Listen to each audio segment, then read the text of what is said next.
All right, with Hall of Famer Brooks Robinson, good afternoon. Thank you. Nice to be here. You played in the Heroes of Baseball game yesterday. You enjoy doing those? Well, I only do 2 or 3 times a year. I'm getting to a point now where my eyesight's getting a little bad, and the best part of those games are when they're over. It's for a good cause, though. They raise a lot of money. The Upper Deck game, they donate probably $250,000, $60,000 a year to a fund that helps players who are in need of help. You played in 18 consecutive All-Star games. Is that a great feeling knowing that you're respected throughout the whole league for 18 consecutive years? Well, it's something special. That's really what it's all about. You know, you play so many games in baseball, day in, day out, and you very seldom get excited. But when you get to an All-Star game or a World Series or a playoff, you really do feel special, and it's nice to be a part of it and go out there and try to be the best player in the game. That's really what it's all about. And in the 70 World Series, you were making play after play after play. A lot of batters and pitchers and hitters all talk about being in a zone, hitting and swinging and catching and pitching. Is it go the same way for defense? Yeah, but I think so, but not as much as, say, a basketball player or a pitcher who really handle the ball all the time. In our game, I mean, you might play you know, a game without getting a ball. And going into this World Series, I thought that I was going to get a lot of business down at third base because they had guys like Johnny Bench and Tony Perez and Lee May, and those guys really got one thing in mind, that's to hit it as far as they can. And we had left-hand pitchers such as Dave McNally and Mike Cuellar, Jim Palmer, although he had a great fastball, he threw a lot of real slow, overhand slow curves, change-ups, and they pulled the ball a lot in that on those pitches. So going into this series, I thought I'd get a lot of work, and I did. And but it. I tell you, I tell people I played almost 23 years professionally, and I don't think I ever had 5 games in a row just like those 5 games, because about after the 3rd game, I'm saying to myself, hey, this is unbelievable. You know, I hope this gets over in a hurry because I can't keep this up. 71, they had the 4 pitchers with 20 wins. Do you think this may be considered one of the greatest pitching staffs ever assembled? Well, I think it was a great pitching staff. I mean, I don't think you'll ever in the history of the game see 4 20-game winners again. It just it's not going to happen simply because the makeup of the game, now, and the money plays a big part in it. And first of all, you've got to have 4 guys who want to pitch every 4th day. I mean, and our guys were very competitive. I mean, Palmer wanted to win more than Cuellar. Cuellar wanted to win more than Palmer, and Mike and McNally wanted to be the best, and Pat Dobson, who just came over to our team, he wanted the ball every the 4th day too. So finding 4 guys who are really that competitive and want to be the best is the toughest thing to do. But I don't think you know what we did in 71 will never be duplicated. Was Earl Weaver a great manager, or was he just a motivator? Well, he was a great manager. I think Earl, the traits that made him stand out above the rest, I think, number 1, he had a lot of good players. Number 2, he did know how to motivate you. He used a little reverse psychology almost. When we were doing well, that's when he was ranting and raving, and then when we were doing poorly, he was always patting us on the rear end, saying, "Hey, don't worry, we'll get those guys."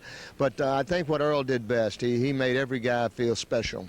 Every guy knew what their job was. They knew when they were going to be called on, and consequently, they were prepared to do their job. So whether it be pinch running or whatever, I mean, the guys knew just when they were going to be called upon to do the job. And he didn't ask guys to do things that they couldn't do. I mean, he didn't ask Tom Chopay to hit a home run, or he didn't ask someone to bunt when they couldn't bunt. So, he knew how to run the game. Last year in Baltimore, they had the All-Star game. Did it bring back a lot of great memories for you? Well, it was great for the city of Baltimore. I don't think that'll ever be duplicated either. I mean, it was like a week-long celebration. The city and the state were coordinated, and it was just a fantastic I think they call it a fan fest, and that's really what it was. The new stadium in downtown Baltimore is terrific. It's made for baseball. It's a great park to play in, a great park to hit in, and there's a lot of enthusiasm, a lot of things going on. So we've got a great area to draw from there. So that's one of the reasons that we're going to draw over 3.6 this year. That's Brooks Robinson, Hall of Famer. Thank you very much. Thanks a lot. Yeah, my pleasure. I hope that the start of it, that's going to be with the microphone and everything. Yeah, this microphone picks up pretty well. Yeah, I mean, yeah. But it does? Yeah, okay. This one's pretty good. Okay. Is there one thing, if you could you just say this is Brooks Robinson? Yeah, and I okay. watch Sports Talk whenever. Okay. Hi, this is Brooks Robinson, the Baseball Hall of Fame. I watch Sports Talk when I'm in St. Louis. Thanks a lot. About, you know, I didn't even know they was getting ready to have one till the other day. Somebody told me. All right, well, Mickey Mantle, we thank you very much for spending some time with us. Thank you. Could I ask you one other? Could you just say this is Mickey Mantle and I watch Sports Talk? You know, just like say, Sports Talk? Yeah, it's called Sports Talk. Just like say, you know, it's Mickey Mantle whenever it comes to St. Louis. Hi, this is Mickey Mantle. When I'm in St. Louis, I watch Sports Talk all the time. Oh, thank you so much. What's your name? Brad Straubinger. Brad? Do you ever go back to visit all your friends at the Hill? Oh, sure. That's where I came over. We had the card show now. We're going to drive down to my wife's mother's down in Salem, Missouri. We stayed there a few days, then come back and visit my brother and sister up on the hill. And I see some of the guys, go to Missouri Bakery and all that, and see lots of the guys. Did you ever wish you played for the Cardinals when you were a kid? I wanted to, but they didn't want me. Oh, wow. They did. I wanted to play with St. Louis Browns or the Cardinals. They wouldn't give me $500 bonus. Do you have one particular thrill that might stick out? Well, the one Don Larson pitch, 1956. We played 125 years. It's only been one no-hitter. And you were the catcher. Did he ever shake you off? No, he didn't. That's one thing I can say. He didn't shake me off. So you must have done a good job. Well, he did. He got ahead of every hitter. He's only behind on one hitter. That was Pee Wee Reese. He only threw 3 balls to one hitter. That's it. Do you? What's your opinion on George Steinbrenner, the owner of the Yankees now? No, I don't want to talk about that. Okay, I understand. Well, okay, you look at the Yankees this year. Oh, they got a good shot. I'm rooting for them. Oh, yeah. Thanks. The Yankees. I played for them. I'm rooting especially for Don Mattingly. He was there when I was still there, and he's the only one left. And about Paul O'Neill, you think he'll... Oh, Paul. I like Paul when he was with Cincinnati. I thought he was going to be a good ball player. That's Yogi Berra, the all-star, all-great Hall of Famer, Yogi Berra. Thanks a lot. Thanks. That's one thing I can actually do. Is it like, could you say this is Yogi Berra and some like, I watch Sports Talk, it ain't over till it's over, or something like that? Okay, thanks a lot. All right. You right? Hi, this is Yogi Berra. And I watch Sports Talk. It ain't over till it's over. It's a good show. Keep watching it. Thanks, baseball. Then Mr. Baseball, Bob Ueker. Welcome to St. Louis. I know you're familiar with this town. Absolutely. This is one of my favorite places to be, no matter if it's baseball or not. I spent 2 of the best years of my life, not my baseball career, here in St. Louis, and I love coming back here. I'm looking forward to tomorrow, Willie McGee Day here, and big crowd going to be on hand. Going to be a lot of fun. Let's talk about your career. I know you got a few hits in your career. I know you've made fun of it, but the 64 World Series, you were a part of it. I know McCarver got some starting time there, and you kind of helped him out on the bench. Well, it was, I guess it got to the point where we wanted to win, you know.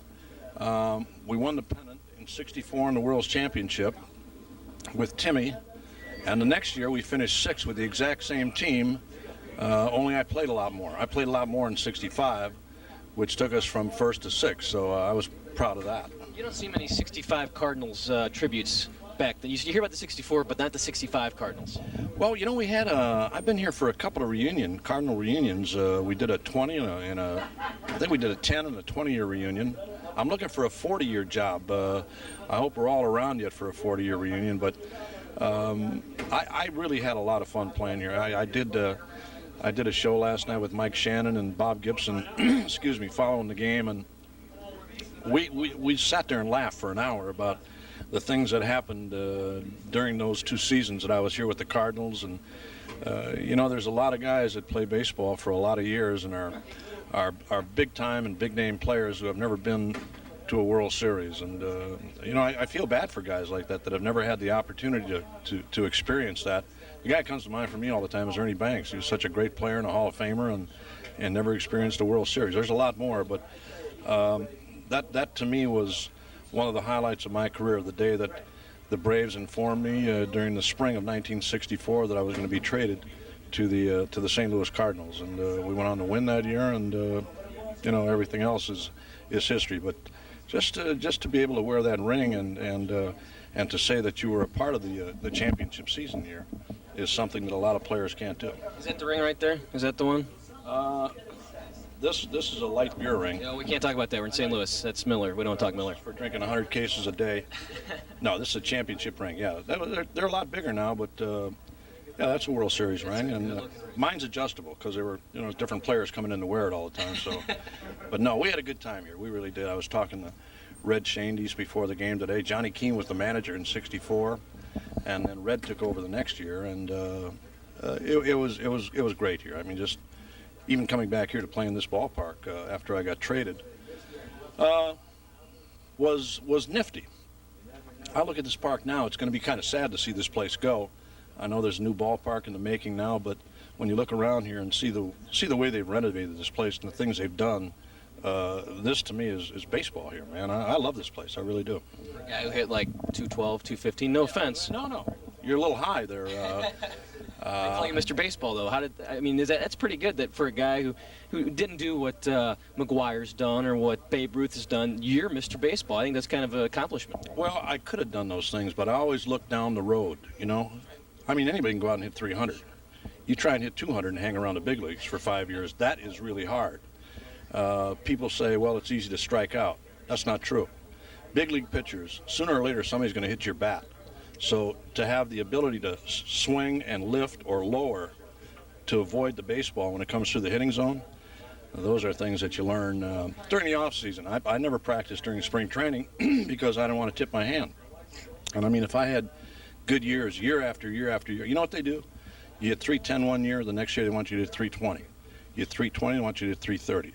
So I always tried to hang around maybe 190, 200, maybe 3 or 4 RBIs a year, just so they're not going to put pressure on you the following year. Try to get them in September where you got something to deal with for the coming year. You didn't have multi-year deals then. I remember Bing Devine sitting right behind us here. I think my biggest year salary-wise here was St. Louis. I think I made $13,000, and 7 of that came from selling other players' equipment. So, if you had a glove, if you wanted a glove or something, I'd take somebody's glove and I'd sell it. I didn't have a problem with that.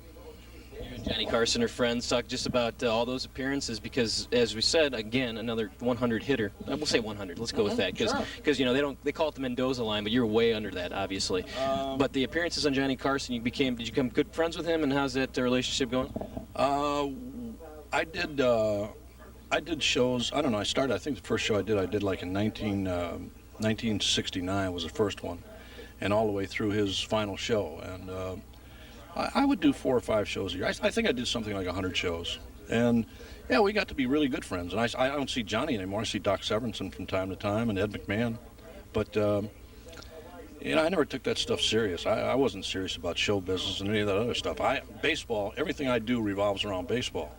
But I had some great times on the Tonight Show. I mean, the first show I ever did with him in New York, he didn't think I played ball. He asked Ed McMahon after the game, I'm not going to tell you what he said, so-and-so really play baseball. And he never thought I played. He really didn't. But I had a great time there all the time. You're going to get to the radio booth, but I guess the biggest accomplishment was Mr. Belvedere, right?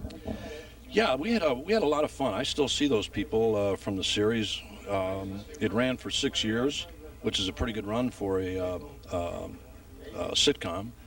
And the girl who played the daughter just had her second child. The oldest guy, the guy who played the oldest son, is a producer and director in Hollywood. The younger guy, Bryce Beckham, is I believe he's a senior now at USC. And Christopher Hewitt, who played Mr. Belvedere, whatever he's doing, he's eating. I know that. I don't know what he's doing, but I know he's eating. And the lady that played my wife, Eileen Graff, is still working and singing in L.A. They're all doing very good, absolutely. So as a child actor, you were a good TV dad. Let's just say that, right? You've groomed those children very well. It's really funny how you live with those kids for that amount of time, and you really do become like a father. I mean, they do come to you with problems, and I did what I did with my kids: slap them, tell them to get the hell away. No, they were great. That sounds like my dad. No, they were great kids. I love them to death, and none of them are in show business anymore. I mean, I guess they had enough of it then, and except for Rob, the oldest guy, who won an award a couple of years ago. He does a lot of stuff with the Navy flying team, and he's traveled the world with them, done great documentaries, and they're all doing very, very well. It was a lot of fun. Thank you very much, but before we go, I got to have a little Harry Doyle. I mean, I love the Harry Doyle. You made major. Did you ad-lib a lot of that in the last couple ones, or was that all scripted? It seemed like it was all ad-libbed from the 2 and 3 at least. No, it was all ad-lib. They gave me an outline and said, "Be this guy," and I could do whatever I wanted. It adds a little more work because you're constantly doing ad-lib lines, and they say, "Do more like that. Do another one like that. More stuff like that." Some of the stuff is scripted, but when writers write things, they get a lot of money to do it. So if you ask, instead of saying, I'm not going to read this, could I try this, or can we do this? Everybody's for it, and I think it works better that way. And yeah, some of the, I mean, we had a lot of fun making the films. I mean, the third one stunk, man. That thing was on the third one was Back to the Miners, I think. That thing was on an airplane the next day after we finished it. It was terrible. But first two were a lot of fun. Just a bit outside. We thank Bob Ueker very much for joining. 3, 2, 1. All right, we're with the legend, Harry Caray. The legend. Legends are dead. I'm alive. Well, Harry, I think you're a legend. Been around for 51 years now? 52 years. 52, man. You got to get your facts straight, right? I'm going to do some reporting now. Did you bring this heat with you? That's what I want to know. Do what? Did you bring the heat with you here? Oh, boy. Well, you know, I was born and raised here, so I'm well accustomed to the heat in St. Louis at this time of the year. Let me ask you a question.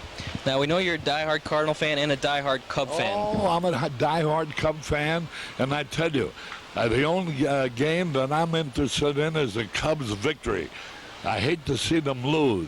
After that, I might check the St. Louis Cardinals game. But to call me a diehard Cardinal fan, that's not true, and I'm not. And I hope the Cubs beat them 18-0 every time they play them. Harry, you don't want me to throw you off this thing. I'm a diehard Cardinal fan, and we know that you used to be here. Well, you got to. What's that got to do with it? I've been in Chicago now longer than I've ever was here. I broadcast the Cardinals for 25 years. This is my 26th year of broadcasting in Chicago. Do you like being a celebrity? I saw you when you walked out of here last night. 200 fans just cheering you on as you came out. Looked like maybe Hootie and the Blowfish. How does that feel for you? Oh, Hootie and the Blowfish. I love them, boy. You know, there's some of the members are from Chicago. You know, I don't know how to answer that. Of course, I'm, you know, it's pleasant. It's certainly more pleasant than being booed, you know. Now, you've seen the players back in the 40s, the 50s, the 60s, now up here to the 90s. Do you think the players are better and stronger today because the balls are just going out of the ballparks, or do you think it's a juice ball? Oh, the juice ball. That's a lot of silliness. The ball play, everything's bigger and stronger and faster today, so the ball players must be bigger and stronger and faster. Whether they're as endowed with the determination and the conscientiousness of winning every day, I don't know. They make so much money, it maybe doesn't make any difference whether they win or they lose. But the talent of the ball players is even better today, I think, than it used to be. We know back in your day, you liked Stan Musial. Who is your favorite player today? Well, Stan Musial is still my favorite ball player today, and you know, every generation there are great ball players. You know, as you go down through the years, every 20, 25 years, when that period is over, there's 3 or 4 guys that you always remember. Now, the great one, like Henry Aaron, Ted Williams, Joe DiMaggio, I mentioned Henry Aaron, Willie Mays, Stan Musial. You don't replace those kind of guys. But look at the present-day ball player. We got Ryan Sandberg, perhaps the greatest second baseman I've ever seen. Young Ken Griffey, Frank Thomas, Barry Bonds. 25 years from now, I'll be talking about them the way I'm talking about the other guys. Now, how much longer do you think you want to do this? 52 years, how much longer do you think you want to go? Well, as long as the good Lord wants me to do it, I'm going to continue. I like to die with my boots on because I love the game. The game's been good to me. I think I've been good for the game. And whenever the man upstairs says, Harry, it's time, I'll be glad to go up there or down there, whatever the case might be. And I'm not taking any odds on that. I think it's going to be the big baseball park in the sky. Harry, thanks a lot. Thank you very much. We'll be back. Okay. Can we just get you to